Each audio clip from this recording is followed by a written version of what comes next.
हमारी निगाह में वो जानवर और कुत्तों से बदतर है। वो क्या समझा, उस खसीस और गजील को मालूम नहीं है हम मुस्तफा पे ईमान रखते हैं, हम मुस्तफा के अहले बैत से प्यार करते हैं, हम मुस्तफा के सारे सहाबा से प्यार करते हैं, हम तमाम अहले बैत से प्यार करते हैं, हम हजरत हसनैन करीमैन से मोहब्बत करते हैं, हम उनकी शहादत उनकी कुर्बानी को हिर्ज़े जां बना के रखते हैं, हम औलिया सालिहीन से मोहब्बत करते हैं, हम तमाम अइम्मा से प्यार करते हैं, लेकिन इमाम आज़म की पैरवी करते हैं। ये तरीका आज की तारीख में किसने हमें दिया है? आज इस उजाड़पन के जमाने में, जो जबकि अल्लाह ने अपने महबूब को इसलिए भेजा है ताकि महबूब की पैरवी की जाए। महबूब की पैरवी में नजात मिलेगी, महबूब की पैरवी में सीने को सुकून मिलेगा, महबूब की पैरवी में औलाद में फरमा बरदारी मिलेगी, महबूब की पैरवी से पड़ोसी का प्यार मिलेगा, महबूब की पैरवी में सब कुछ मिलेगा। यानी नींद की राहत मिलेगी, औलाद की फरमा बरदारी मिलेगी, रोजी में बरकत होगी, नींद में राहत होगी, रिश्तेदारों का प्यार मिलेगा, दुनिया में सुकून चैन करार मिलेगा।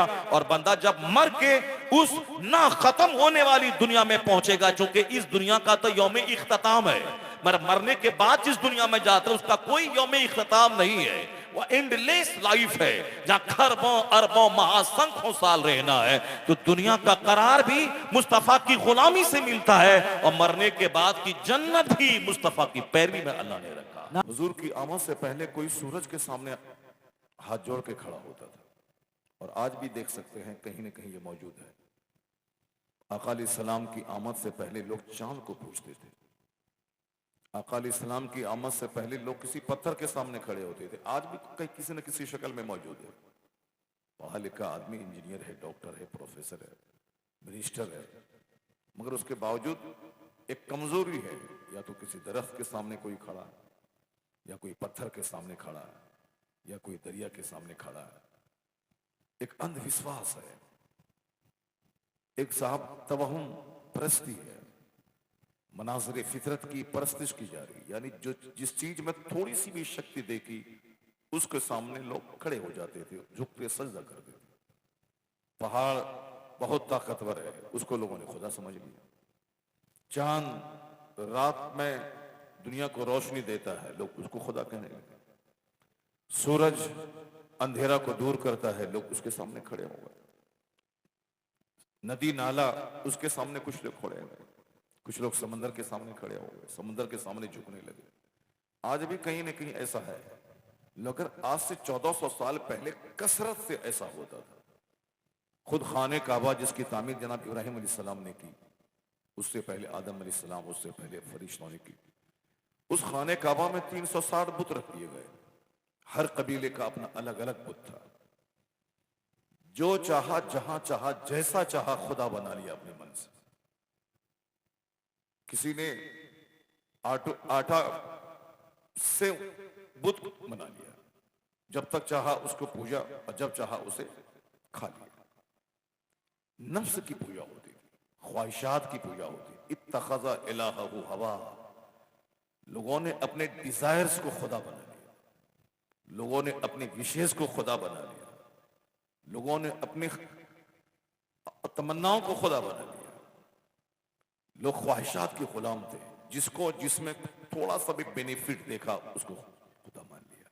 लेकिन आज हालात बदल गए, आज चांद की पूजा नहीं होती है। भले ही जलील किस्म के लोग करें अलग बात है, लेकिन आज चांद मौजूए तहकीक बना हुआ है। आज चांद की पर रिसर्च हो रही कि चांद पे आदमी पहुंच रहा है, चांद पे बस्तियां बनाने की कोशिश हो रही है। तो जिसको खुदा कहा जा रहा था, आज उस चांद पे तहकीक होती है कि चांद को अपनी रोशनी है या ये चांद सूरज की रोशनी को मुस्तआर लेकर चमक रहा है। सूरज की पूजा होती थी, लेकिन आज ऐसा नहीं है, बल्कि सूरज पे तहकीक हो रही है, सूरज पे लोग रिसर्च कर रहे हैं। सूरज मोशनलेस है, गतिहीन है, या फिर सूरज गतिशील है? सूरज महवे गर्दिश है या सूरज साकिन है? लोग इस पे रिसर्च कर रहे हैं। पहले उसको खुदा कहा जाता था। जब खुदा कहा जाता था तो फिर रिसर्च का कोई मतलब ही नहीं था, अध्ययन करना, शोध करना, खोज करना का कोई मतलब नहीं था। लेकिन आज उस सूरज पे तहकीक हो रही कि सूरज है क्या, सूरज बड़ा है या जमीन बड़ी है। आज रिसर्च करने वालों ने बताया कि ये आसमान का सूरज जमीन से करोड़ों गुना ज्यादा बड़ा है, जो हमारी निगाहों के सामने देखने में एक फुटबॉल गेंद जैसा लगता है, लेकिन वो जमीन से 1000 गुना नहीं, करोड़ों गुना ज्यादा बड़ा है वो सूरज। इसलिए सारी दुनिया को सूरज रोशन करता है।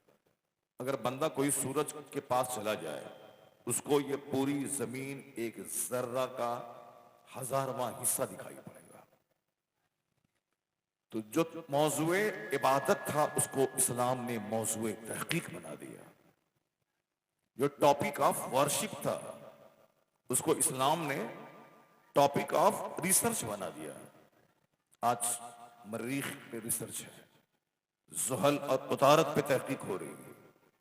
आज लोग मंगल पे जाने की बातें कर रहे हैं। जब ये जमीन रहने के काबिल नहीं हो जाए, तो अब उसके लिए कोई दूसरा ठिकाना तलाश किया जाए कि इंसान रहेगा क्या।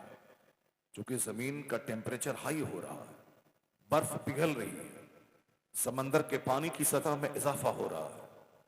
आने वाले वक्त में ये दुनिया रहने के लायक नहीं रहेगी। वैज्ञानिक कह रहे हैं, ये बात बिल्कुल सही है कि जमीन रहने के काबिल नहीं रहेगी। क्यों? इस्लामी नजरिया यह है कि समंदर के पानी में आग लगा दी जाएगी, समंदर के पानी को बहा दिया जाएगा। वअज़ल बिहार और फुज्जरत, आया है कुरान में कि जब समंदर को बहा दिया जाएगा, समंदर का पानी बह जाएगा, उसमें आग लगा दी जाएगी। वअज़ल बिहार और सुज्जरत, जब समंदर में आग लगा दी जाएगी, जब पानी बह जाएगा, उसमें आग लगा दी जाएगी, तो जमीन रहने के काबिल रहेगी? नहीं रहेगी।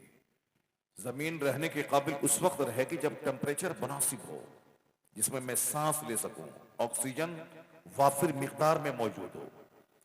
लेकिन जब टेम्परेचर हाई होगा, ऑक्सीजन नहीं मिलेगी, तो लोग तड़प तड़प के मर जाएंगे।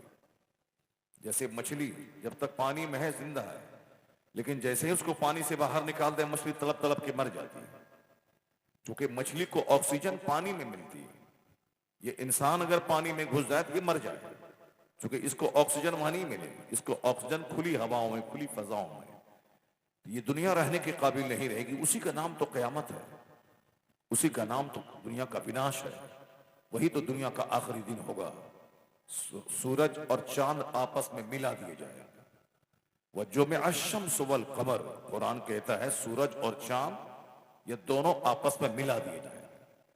वह इज़्ज़ा शम्स कुव्विरत वह इज़्ज़ा नुजूमुन कदरत, जब सूरज को लपेटा जाएगा, जब सितारे झड़ पड़ेंगे, तो सारा सिस्टम तबाह बर्बाद हो जाएगा। इस जमीन रहने के काबिल नहीं रहेगी। सवा नेज़े पे आफताब आ जाएगा, जमीन तांबे की हो जाएगी। कैसे रहेगा? वही क़यामत का दिन है जिस दिन हिसाब और किताब होगा कि तुमने इस जिंदगी में क्या किया, तुमने जवानी का कैसा इस्तेमाल किया। ये जो अभी अल्लाह ने छूट दिया है, ये सारी छूट उस वक्त निकाली जाएगी जब क़यामत का दिन होगा। इस सारी आजादी का लेखा जोखा वहां हिसाब देना होगा कि तुमने जो आज रातों रात जब मन चाहा इंस्टाग्राम पे थिरकते रहे, नाचते रहे, व्हाट्सएप यूट्यूब पे खेलते रहे, जवानी का गलत इस्तेमाल किया, गरीबों का इस्तेहसाल किया, यानी मन की गुलामी की, जो मन में आता है कर रहे हैं। शरीयत की गुलामी नहीं, अल्लाह रब्बुल इज्जत के फरमान की गुलामी नहीं। अल्लाह ने अपने महबूब को हमारे लिए भेजा था ताकि बंदों को उसका मकसद हयात बता दिया जाए, उसको बताया जाए कि तुम्हारे पैदा होने का क्या मकसद है। यही बताने के लिए पैगंबर दुनिया में तशरीफ लाते रहे और सारे पैगंबरों की आखिरी कड़ी बनकर खातमुन नबीयीन पैगंबर आखिर ज़मान सल्लल्लाहु अलैहि वसल्लम दुनिया में तशरीफ ले आए। यही मकसद है कि आप इंसान को बता दिया जाए कि तेरे पैदा होने का क्या मकसद है, बताया जाए कि सारी कायनात का खालिक मालिक एक है, उसने तुझको पैदा किया है, वही तेरे लिए सूरज और चांद बनाया है ताकि सूरज की रोशनी में कामकाज कर सको, वही जमीन बनाया है ताकि जमीन पे चलो भी और फसलें भी पैदा करो, जमीन पे मकान भी बनाओ, वही अल्लाह है जिसने तेरे सांस लेने के लिए हवाओं को पैदा किया है, वही अल्लाह है जिसे तेरे जीने के लिए, खाना बनाने के लिए, सामान बनाने के लिए आग को पैदा किया है, वही खुदा है जिसने तुम्हारे लिए मिट्टी बनाया, हवा बनाया, आग पैदा की, तुम्हारे लिए पानी बनाया, सिर्फ तुम्हारे लिए ताकि तुम जिंदा रह सको। और जिंदा क्यों रहो? ताकि अपने रब्बे करीम की इबादत कर सको। और फिर चंद दिन ही दुनिया में रहना है, फिर उसके बाद इस दुनिया का विनाश होगा। फिर जब वो दुनिया कायम होगी कयामत, वहां तुमसे पूछा जाएगा कि तुमको जो खाना दिया गया इसके बदले में तुमने क्या किया, तुमको जो अल्लाह ने कपड़ा दिया तुमने इसके बदले में क्या किया, तुमको जो अल्लाह ने जवानी दी तुमने इसके बदले में क्या किया, तुमको अल्लाह ने जो माल दिया इस माल के बदले में तुमने क्या किया, तुमको अल्लाह ने औलाद से तेरे कलेजे तेरी आंख को ठंडक पहुंचाया, तुमने इस नेमत का क्या शुक्र अदा किया, तुम्हारे लिए अल्लाह ने तुम्हारी बीवियां बनाई, तुमने इस नेमत का क्या हक अदा किया, अल्लाह ने तेरे रिश्तेदार बनाए, सोने का घर भी हमको जंगल में अगर अल्लाह दे दे मैं नहीं रह पाऊंगा, क्योंकि आदमी को आदमी से करार मिलता है। अगर आपको 50 करोड़ रुपए दे दे और सोने का घर कोई जंगल में बना दे, आप एक दिन में वहां से भाग जाएंगे, क्योंकि आप सांप के बीच नहीं रह पाएंगे, आप शेर के बीच नहीं रह पाएंगे, आप उल्लू और गीदड़ के बीच नहीं रह पाएंगे, आप इंसान के बीच ही रहेंगे। आप इंसान के बीच चाहे किराए का घर क्यों ना हो, चाहे मिट्टी का घर क्यों ना हो, मगर करार आदमी को आदमी के बीच में मिलता है। इसीलिए कहा जाता है मैन इज सोशल एनिमल, ये इंसान सामाजिक प्राणी है। आदमी से तकलीफ भी पहुंचती है लेकिन आदमी से दिल को राहत भी पहुंचती है। मेरे घर में शादी हो, मेरे रिश्तेदार नहीं आए, कितनी तकलीफ होती है। मेरे घर में कोई बीमार पड़े लोग देखने नहीं आए, कितनी तकलीफ होती है। इसी इंसान से नफरत भी है कि उसका चेहरा नहीं देखें, वो मेरे जनाजे में नहीं आए, वो मेरे मरने के बाद मेरा मुंह नहीं देखे, वो मेरी बेटी की शादी में नहीं आए, वो मेरे यहाँ के फंक्शन में नहीं आए। ये सारी चीजें चलती हैं लेकिन उसके बगैर काम भी नहीं चलता। इंसान के बगैर बंदा जी नहीं पाएगा। सोने का महल जंगल में काटने दौड़ता है, किराए का घर भी आदमी को सुकून और करार देता है, क्योंकि इंसान को इंसान से राहत है। तो पूछा जाएगा कि तुम्हारे कुंबे तुम्हारा कुंबा तुम्हारा परिवार था, इस नेमत का तूने क्या हक अदा किया। ये जो हम लोग अपने मन के मुताबिक जी रहे, कौन मौलाना कौन मौलवी, जो जैसे चाहो जियो, जो मन में आ रहा है करो, जो जबान पे आ रहा है बोलो, जैसे जीना है जियो।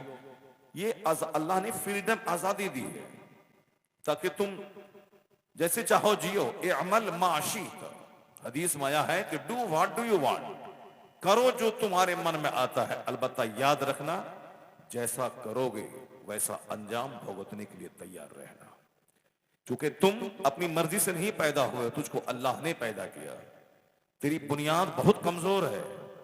एक नापाक कतरा जो बाप की शर्मगाह से निकलकर मां के यूटेरस बच्चादानी में पहुंचता है, उसी नापाक कतरे से तुम पैदा हुए हो। इस बात को कभी मत भूलना।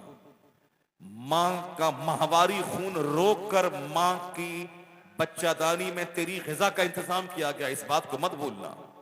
अल्लाह ने कुरान शरीफ में कई जगहों पे हमारी पैदाइश का जिक्र किया है।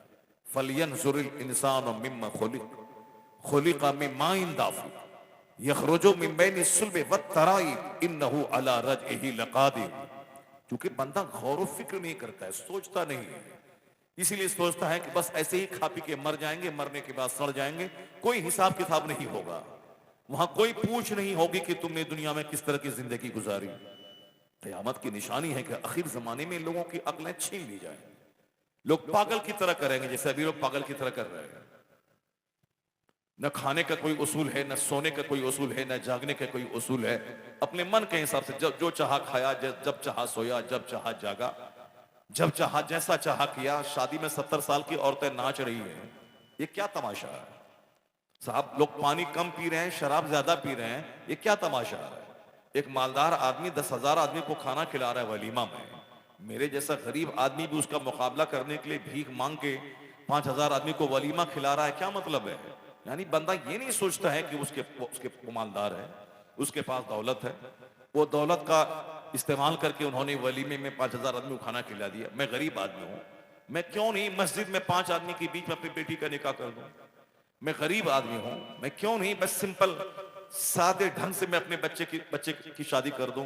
नहीं, एक मुकाबला करना है, उसके कपड़े का मुकाबला, उसकी गाड़ी का मुकाबला, उसके घर का मुकाबला। वो शादी में 50 स्कॉर्पियो लेके गया है तो हम भी लेके जाएंगे। वो घर बनाया है, उसमें इंटीरियर डेकोरेशन किया है तो हम भी करेंगे। वो अपने घर में झूमर लगाया है तो हम भी लगाएंगे। वो अपने घर में सोफा लगाया है तो हम भी लगाएंगे। चाहे पैसा रहे ना रहे, चाहे इंस्टॉलमेंट पे लाना हो, मगर सामान लाना है, वो घर में एसी लगाया है तो हम भी लगाएंगे।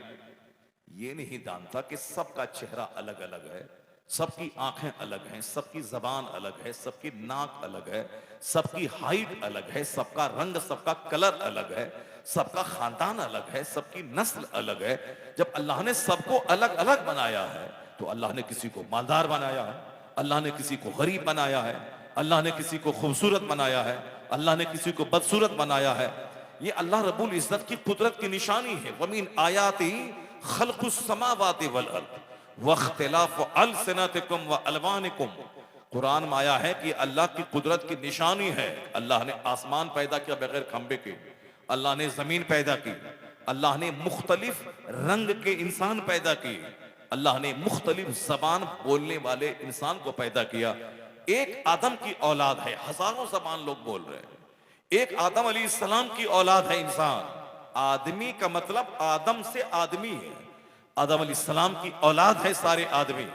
तो आदम अलैहिस्सलाम एक है, लेकिन उनकी औलाद हजारों जबान बोली, कोई फ्रेंच, कोई डच, कोई लैटिन, कोई इंग्लिश, कोई कन्नड़ा, कोई मलयालम, कोई तेलुगु, कोई गुजराती, कोई असमिया, कोई कश्मीरी, कोई हिंदी, कोई संस्कृत। ये बेशुमार जबानें हैं, डिफरेंट लैंग्वेजेस। एक बाप की औलाद डिफरेंट लैंग्वेजेस, एक बाप की औलाद कई कलर की, यानी कोई गोरा, कोई पीला, कोई साफ बिल्कुल प्योर व्हाइट, कोई गंदमी रंग का, और कोई नाटा, कोई ठगना, कोई बहुत लंबा, कोई मोटा। ये एक बाप की औलाद, ये अल्लाह की कुदरत की निशानी है कि वो अल्लाह कितना अजीम है जो एक बाप एक माँ से हजारों जबान बोलने वाली औलाद पैदा कर दी है। एक माँ एक बाप से हजारों रंग के लोगों को अल्लाह ने पैदा कर दिया। वमीन आयात ही, ये अल्लाह रब्बुल इज्जत की निशानियां हैं, उसकी कुदरत की निशानियां हैं कि मुख्तलिफ जबान मुख्तलिफ रंग के लोगों को पैदा किया। वो अल्लाह है जो बगैर खम्बे के आसमान पैदा किया। अल्लाह चाहे तो आसमान जमीन पे गिर जाए, सारे लोग पिस जाएं। जितने शराबी, कबाबी, पापी, नाचने गाने वाले, गीबत करने वाले, चुगलखोरी करने वाले, माँ बाप को सताने वाले, दूसरों की बहू बेटी पे बुरी निगाह डालने वाले, अत्याचार करने वाले, दूसरों की जमीन हड़पने वाले, दो अपने नेक लोगों को जलील करने वाले, बुरों का साथ देने वाले, शराब पीने वाले, सूद खाने वाले, जुआ सट्टा खेलने वाले, सबों को अल्लाह चाहे तो एक सेकंड में पीस दे। लेकिन चूंकि अल्लाह पीसेगा नहीं, अभी ये दुनिया में काम की आजादी अल्लाह ने दी है। जैसे अल्लाह ने जमीन दी, आसमान दिया, उसी तरह हमारी उम्र को फिक्सेड कर दिया। तुम्हें 10 साल जीना है, तुम्हें 50 साल जीना है, तुम्हें 70 साल जीना है, तुम्हें 80 साल जीना है। 80 साल से 80 सेकंड आगे नहीं जाओगे तुम, 70 साल से 70 मिनट आगे नहीं जाओगे, 50 साल से 50 सेकंड आगे नहीं जाओगे। फइज़ा जा अजलहुम ला यस्तअखिरून साअतन वला यस्तक़दिमून। जब मौत का वक्त आएगा तो एक लम्हा न आगे होगा न पीछे होगा, सबका फिक्सेड टाइम है। बूढ़ा बाप रह गया, 18 साल का जवान बेटा चला गया। साहब बूढ़ा शौहर रह गया, 25 साल की बीवी चली गई। अपने मन के मुताबिक नहीं होता है, सारा फैसला हो चुका है। मखलूक की पैदाइश से 50,000 साल पहले अल्लाह ने तकदीर को लिख दिया है। कौन कहां मरेगा, कौन कितनी रोजी हासिल करेगा, कौन गरीब होगा, कौन मालदार होगा, कौन कितना जिएगा, कौन जन्नत जाएगा, कौन जहन्नम जाएगा, सब कुछ अल्लाह ने लिख दिया। इन्नल्लाह कतबा मकादिर अल खलाइक क़ब्ल 50,000 सना। 50,000 साल पहले अल्लाह ने मखलूक की तकदीर को लिख दिया है। आज लोग इसीलिए जहर खा रहे हैं कि तकदीर पर विश्वास नहीं रहा। आज लोग इसीलिए फांसी के फंदे पे लटक रहे हैं कि अल्लाह पर यकीन नहीं रहा। अपने मन के हिसाब से अगर कामयाबी नहीं मिली तो जहर खा के मर गया। बिजनेस किया, बिजनेस नहीं चला तो फांसी के फंदे पे लटक गया। पढ़ाई करने के लिए कोटा गए, राजस्थान गए, अगर कामयाब नहीं हुए तो जहर खा के मर गए। सोचा था कि हम एक शानदार आलीशान घर बनाएंगे, काम घर नहीं बना तो जहर खा के मर गए। आप रोजाना सुनते होंगे कि फला अरबपति जहर खा के मर गया। पटना का एक खरबपति अपने बाल बच्चों समेत खुदकुशी कर लिया। बंबई का एक फिल्म का एक्टर वो खुदकुशी कर लिया। एक 30 साल की खूबसूरत खातून जिसको लाखों दीवाने देखने के लिए बेताब रहते थे, उसकी सड़ी हुई लाश उसके घर से बाहर निकल रही है।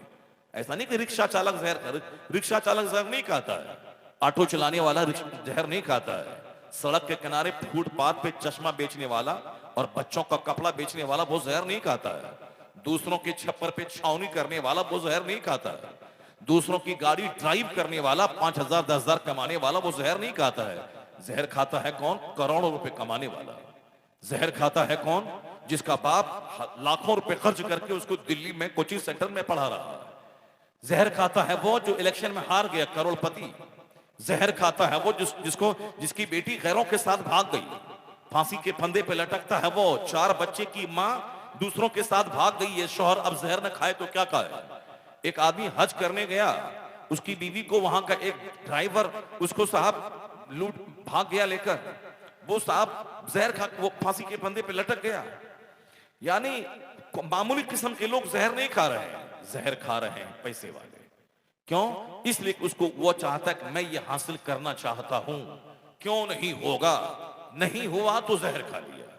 जबकि अल्लाह की तकदीर पर भरोसा के अल्लाह ने तकदीर लिख दिया। जफल कलम, कलम खुश्क हो चुका है, जो होने वाला है सब कुछ लिखा जा चुका है। आका अलैहिस्सलाम ने, अल्लाह के महबूब ने सारी खबरें दे दी हैं। फअखबरना बिमा काना वमा हुवा बेकाइन इला यौमिल क़यामा। जो चीजें होने वाली हैं और जो हो चुकी सबकी खबर पैगंबर आज़म ने दे दिया। यहां तक कि एक परिंदा पर हिलाएगा उसकी भी खबर मुस्तफा ने अता फरमा दी। दुनिया में सारी चीजें हो रही, अल्लाह तबारक व तआला सब लिख दिया। ये तकदीर पर विश्वास आदमी को हौसला देता है। तकदीर पर विश्वास आदमी को डिस्ट्रेस से बचाता है। तकदीर पर विश्वास करने से आदमी सुसाइड से बचता है। नहीं, जो अल्लाह ने चाहा वही हुआ, जो अल्लाह चाहता है वही होता है। चाहे कारोबार में नुकसान हो जाए, चाहे जवान बेटा मर जाए, चाहे घर में आग लग जाए, चाहे आदमी इलेक्शन में हार जाए, जो अल्लाह पर भरोसा करता है वो कभी जहर नहीं खाएगा, वो कभी सुसाइड नहीं करेगा। इसलिए अपने बाल बच्चों की गुट्ठी में ये बात पिला दें कि अल्लाह ने मुझे पैदा किया है, अल्लाह ने सारी कायनात पैदा की है, वही सारी कायनात को चला रहा है, वही हमें मौत देगा, वही हमें फिर दोबारा जिंदा करके कयामत के दिन मुझसे हिसाब लेगा। वो हमारी उम्र के बारे में हिसाब लेगा, वो हमारे माल के बारे में हिसाब लेगा। ला तज़ूलु क़दम अब्दिन हत्ता युसअल अन अर्बईन। हदीस में आया है कि बंदे का पांव अपनी जगह से 1 इंच नहीं हटेगा जब तक कि 4 चीजों का सवाल उससे न कर लिया जाए। आका फरमाते अन उमर ही फीमा अफना, यानी बंदे से सवाल होगा कि बहुमूल्य जीवन, कीमती जिंदगी तुमने किस काम में गुजारी? सिर्फ दौलत कमाने में, सिर्फ किसी एक औरत को हासिल करने में, सिर्फ एक छोटी सी झोपड़ी बनाने में, सिर्फ इंजीनियर डॉक्टर बनने में, किस काम में? ये बहुमूल्य जिंदगी अगर अल्लाह आंख की रोशनी ले ले, 50 खरब रुपए खर्च करने के बाद भी वह रोशनी वापस नहीं आएगी। जो अंदर में रग सूख जाती है उसका इलाज अमेरिका के डॉक्टर के पास भी नहीं है। मोतियाबिंद का ऑपरेशन ये हो सकता है, आंख में पानी उतर गया, आंख में छाले पड़ गए, इसको डॉक्टर ऑपरेशन करके निकाल देता है, ये तो हो सकता है। लेकिन अंदर की रगें अगर सूख जाए, 50 खरब रुपए खर्च करने के बाद भी बीनाई वापस नहीं आएगी। तो जो अल्लाह इतनी जबरदस्त नेमत दी कि मैं सारी दुनिया को देख रहा हूं, क्या मतलब? इस नेमत का सवाल नहीं होगा? सुम्मा लतुसअलुन्ना यौमा इज़िन अनिन नईम, कयामत के दिन सारी नेमतों के बारे में सवाल होगा। ठंडे पानी का सवाल होगा, ठंडी हवा एसी का सवाल होगा, फ्रिज का सवाल होगा, गीजर का सवाल होगा, एक दस्तरखान पे 50 टाइप के खाना खाने का सवाल होगा। सब सवाल होगा कि तुमने मेरी दुनिया में रहकर, मेरे आसमान के नीचे रहकर तुमने शैतान की पैरवी क्यों की?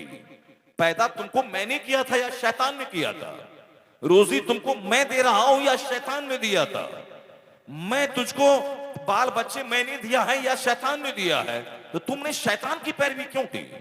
तुमने खाने में शैतान की पैरवी की, तुमने कपड़ा पहनने में शैतान की पैरवी की, तुमने घर मकान की तामीर में तुमने शैतान की पैरवी की, तुमने पीने में शैतान की पैरवी की, तुमने ख्वाहिशात की तकमील में शैतान के रास्ते को तुमने चुना, रहमान के रास्ते को क्यों नहीं चुना? रहमान ने जो अपना महबूब भेजा है, तुमने उसके रास्ते को क्यों नहीं चुना? कुरान करीम में सारी चीजें खोल खोल कर बता दी गई हैं कैसे जीना है, कैसे रहना है, कैसे शादी ब्याह करना है, सारी चीजें कुरान में है। जो कुरान में है उसकी तशरीह हदीस में मौजूद है। क्या हलाल है, क्या हराम है, क्या लीगल है, क्या इलीगल है, क्या राइट है, क्या रॉन्ग है, क्या गुड है, क्या बैड है, क्या परमिटेड है, क्या फॉरबिडन है, क्या मना किया गया है, क्या करने का हुक्म दिया गया है, ये सारी बातें बिल्कुल क्लियरली वजाहत के साथ बयान कर दी गई है। वो मार्ग दिखला दिया गया है कि इन्ना हाजा सिराती मुस्तकीमा।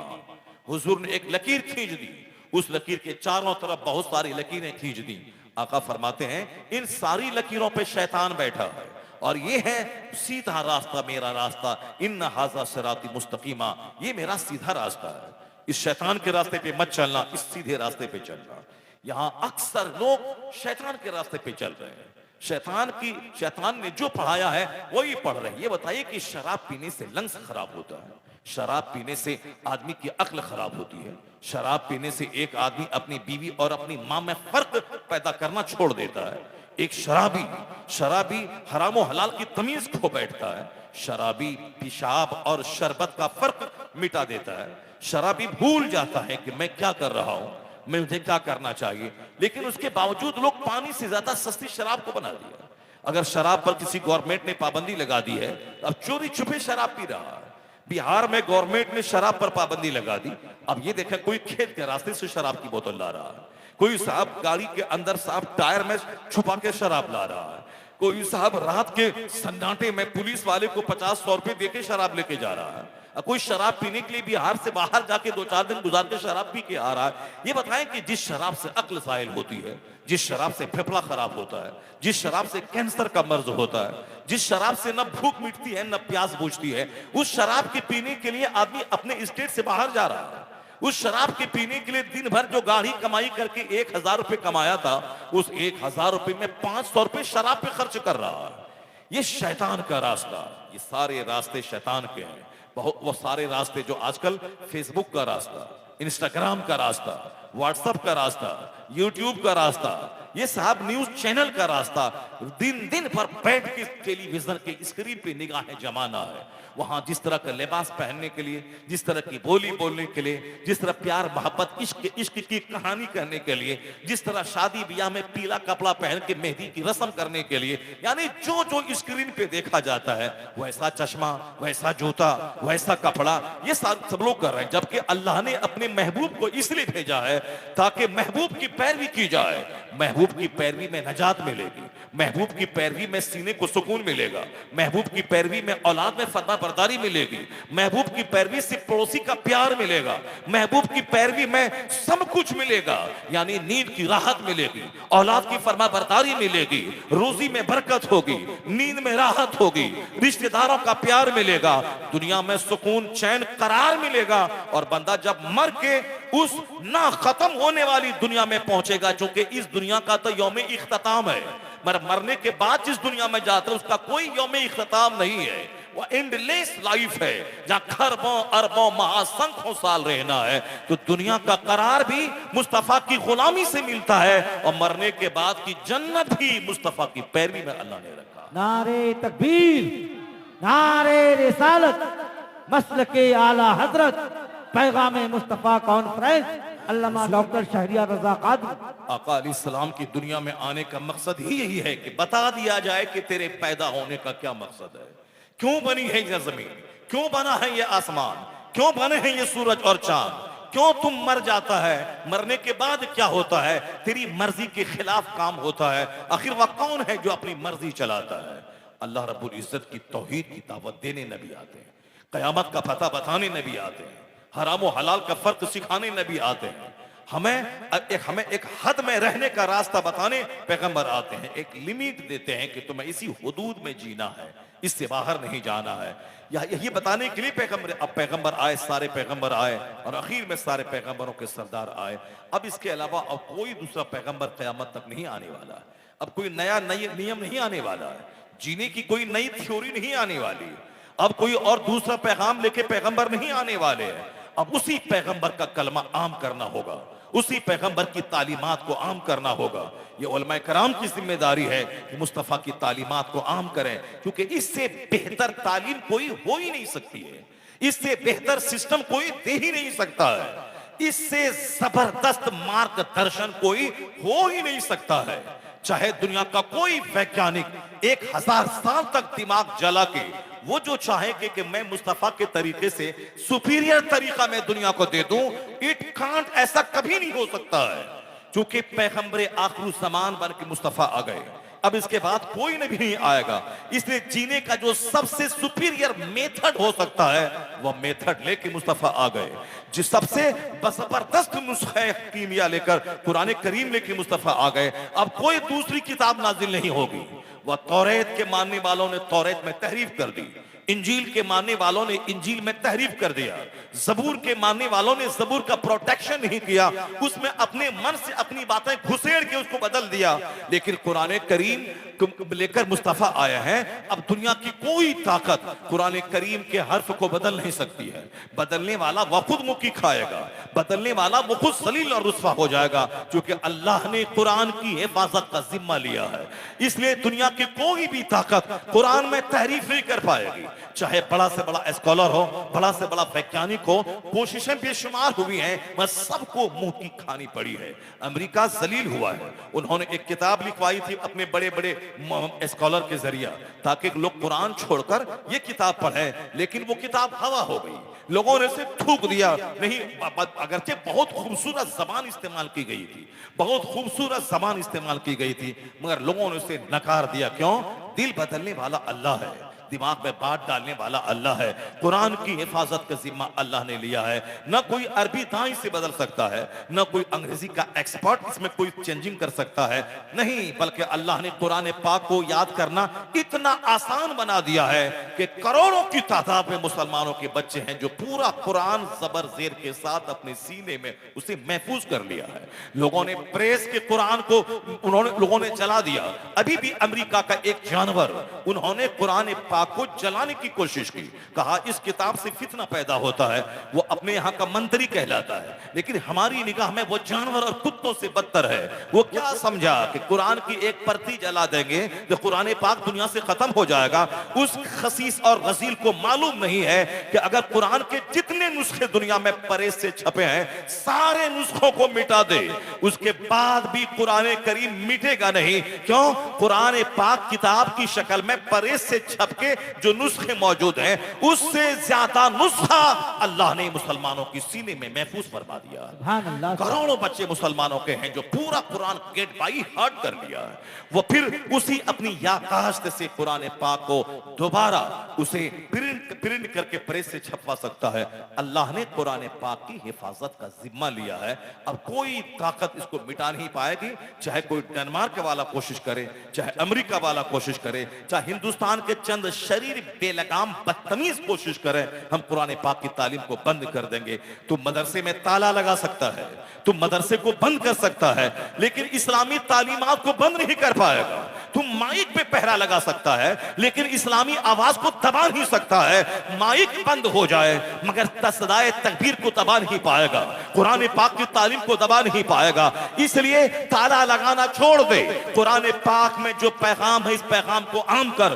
तुमने शराब मिटाने की कोशिश की, लेकिन शराब नहीं मिटा पाए। तुमने शराब मिटाने की कोशिश की, नहीं मिटा पाए। शराबी बढ़ते चले गए। अब कम से कम इस्लामी कानून को तो नाफिज कर दे। अगर इस्लामी कानून नाफिज हो गया, इस्लाम का पैगाम नाफिज हो गया, तो शराब उसी तरह बंद हो जाएगी जिस तरह मक्का के लोग शराब पीते थे। इस कदर शराब पीते थे कि पानी से ज्यादा शराब पीते थे, उनके मुंह में हमेशा शराब रहती थी। लेकिन इस्लाम ने दिल बदल दिया, मुस्तफा की सोहबतों ने सोच बदल दी। आका करीम अलैहिस्सलाम ने उसी अरब के जंगलियों को, उस अरब के बद्दुओं को, उस अरब के शराबियों को इस तरह उसके जीने का अंदाज बदल दिया कि जैसे कहा कि शराब पीना हराम है, लोगों ने शराब के मटके तोड़ डाले, लोगों ने शराब के जाम तोड़ डाले। जिसने मुंह में तक शराब ले गया था वहीं से उल्टी कर दी। गिलास में शराब थी, गिलास को उठा के फेंक दिया, क्योंकि मुस्तफा ने दिल बदल दिया। अब जब दिल में अल्लाह का डर बैठा दिया, तुझे कहा अल्लाह का पैगाम है कि अब शराब पीना हराम है, लोगों ने हाथ के गिलास फेंक डाले, मटके तोड़ डाले। आया है किताबों में कि मदीने की गलियों में इस तरह शराब बह रही थी नालियों में, जिस तरह बरसात के जमाने में नालियों में पानी बहा करता है।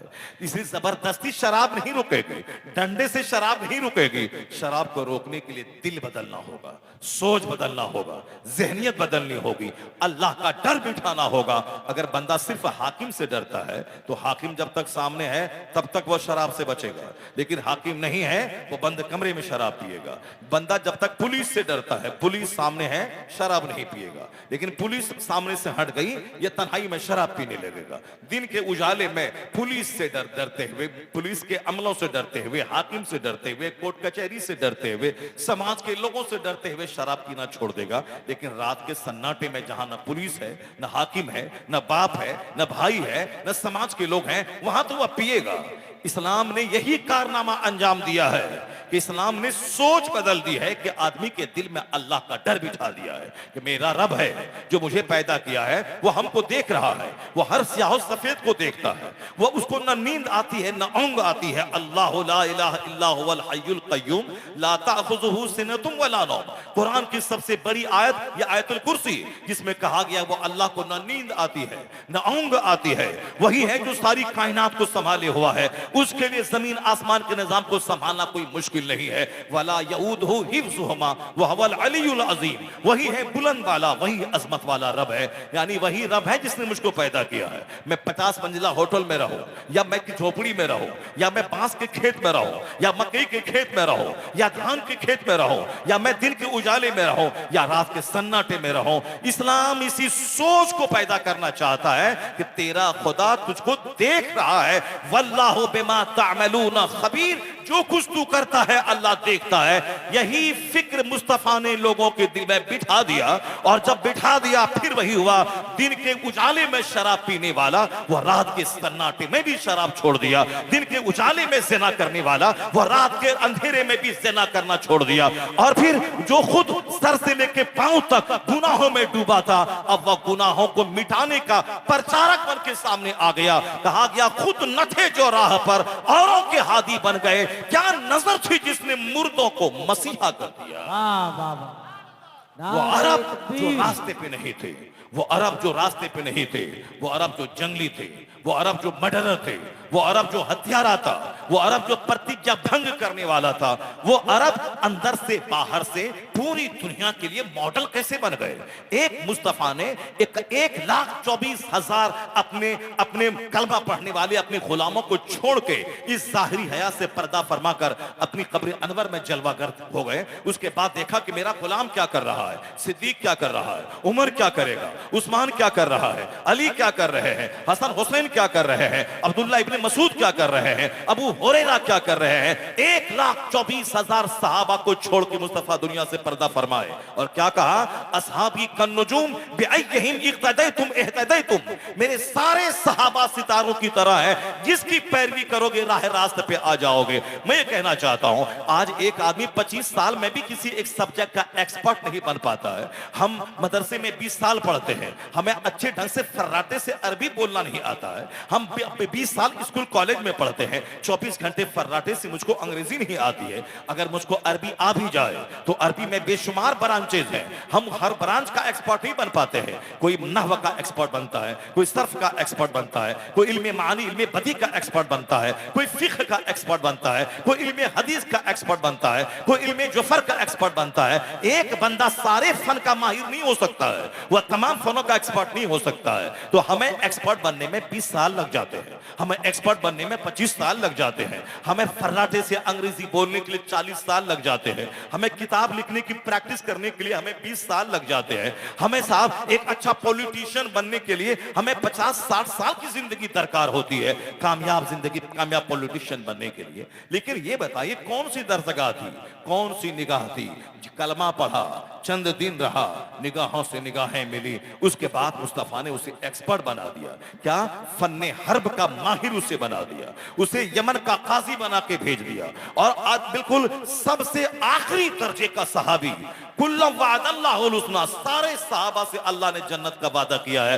जिसने भी मुस्तफा को हालत ईमान में देखा और जिसका भी इंतकाल वसाल हालत ईमान में हो गया, सारे सहाबा जन्नती है। अब तुम 1400 1400 साल के बाद पैदा होने के बाद कोई थर्मामीटर और लेकर के कोई मेजरमेंट लेके ये नापने की कोशिश मत करना कि फला ऐसे हैं, फला ऐसे हैं, फला को इस इल्म की कमी नहीं है, फला में ये खराबी है, फला को ये करना था, फला को वो करना था। 1400 साल के बाद पैदा होने वाला ये कमजोर उस चूठी की जमात के लोगों को जो सबको मुस्तफा ने माहिर बना दिया है। असहाबी कन्नजो, मेरे सारे सहाबा सितारों की तरह है। ये नहीं कहा कि अबू बकर सितारों की तरह है, सिर्फ उसकी पैरवी करना। उमर सितारे की तरह है, वहां से रोशनी मिलेगी। अब्दुल्ला इब्ने उमर सितारे की तरह है, वहां से रोशनी मिलेगी। नहीं, सारे सहाबा सितारों की तरह है। वो मुस्तफा की जात थी, जिसने जिसके करीब जो भी आया उसे सितारा बना दिया, उसे चमकीला बना दिया। वो खुद अंधेरे में डूबे थे, मगर मुस्तफा ने ऐसा उजाला कर दिया कि वह खुद दूसरों के लिए मॉडल बन गए, वह कायनात के लिए उजाले के प्रतीक बन गए, वह रोशनी का भंडार, रोशनी का प्रकाश वाहक वो बन गए। यानी एक बार मुस्तफा को देखा, मुस्तफा ने वो पिला दिया कि वह अपने फन का एक्सपर्ट और माहिर बन गए। इसीलिए कहा गया है, आला हजरत ने फरमाया, या रसूल अल्लाह, चमक तुझसे पाते हैं सब पाने वाले, मेरा दिल ही चमका दे चमकाने वाले। नारे